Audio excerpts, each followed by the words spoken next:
Well, last night we finally did it, didn't we? We got into a final of a major football championship, and we've been trying for 55 years, ever since 1966. Marvellous.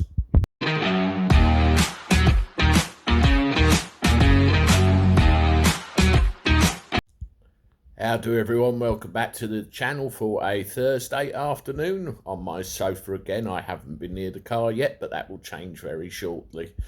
Well, we had cause to celebrate yesterday, didn't we? I'm talking about the football, yes. Forget all the knee-taking garbage. We know what we think about that. Let's not talk about that here. Give it any more publicity than it already has. I'm talking about national morale and the good ego boost that it will give this country as a whole, something we can unite around and think, woohoo! I mean, we've all been depressed for 18 months, haven't we? And that stadium was absolutely packed to the rafters and all very much enjoyed it. And the viewing figures have come in. There's something like 20 million people watch the football. And you don't see figures like that for one single programme anymore. That goes back to the days where, you know, Dirty Den served Angier divorce papers in EastEnders back in the days where there was only 3 or 4 channels to choose from. So you can see the level of interest there was in it. One of the people in that stadium was our good old friend Mr. Piers Morgan. Check out the look on his face. Yes, bless his cottons, he looks like he's enjoying himself, doesn't he? Hopefully somebody will give him a job soon so he can get back on the TV and start gobshiting at people and not letting them speak all over again, but that's another story for another time. He went on his Twitter yesterday and put a lot of footage on there, Harry Kane's goal and various other bits and pieces and comments, and even quite blatantly just went fuck at one point, and I'm assuming that's when Denmark scored. You can always rely on Piers for running commentary on just about anything. Well, what interested me more than what Mr. Morgan said in the match was the reaction to it. Have a look at some of these tweets.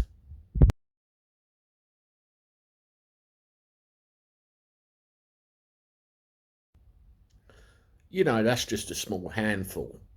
There's only about 5 or 6 there, but there's loads and loads and loads of them if you scroll down, all ranging from Sterling's a cheat, Harry Kane dived, the England team are not nice, etc., etc., etc. Okay, the penalty decision that led to our second goal, I'm still not sure of it myself, but you've got to worry about these people. Do you really hate your own country that much that anything good about England or Britain you want to slag it off and badmouth it? It really does quite disturb me. You see, we've had years of this where decisions have gone against us as a team, a dodgy penalty here, a bad decision there, that's all in the name of sports. It happens all the time and nobody batters an eyelid. But why be so dirty and vitriol about your own home team? It just doesn't make any sense to me.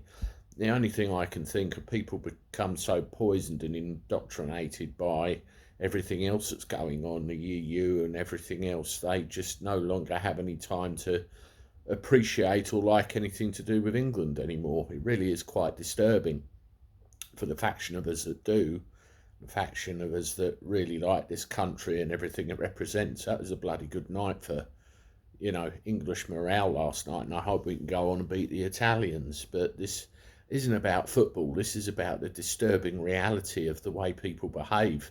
Yes, a lot of these people are trolls. Some of them may be bots. But that besides, what the hell is going on with people's attitudes to our own country? It stinks. When Steve Davis and Dennis Taylor played that long snooker game in 1985, did you have the same level of negativity then? All right, we didn't have Twitter and Facebook and everything else, and I was only about 7 years old. My dad let me stay up and watch it, by the way, so I was lucky at the time. But there was still press. Why that level of negativity? Are we still that bad as a country? What happened? I don't know. I'm at a loss now, I really do. I don't respond to these people. They're not worth the time of day. But when I read some of their comments, I think, what planet are you on? Might live in your mother's back bedroom. There might be something going on cuckoo up there. But at the end of the day, We need a bit of national pride, otherwise we're never going to get out of this. Let me know what you think in the comments below. I'm always interested in different points of view and different feedback, and we can have a good discussion about it. Anyway, I'll see you a bit later with another one, and I'll be in the car then. This is the Cabby for now, signing off. Toodaloo.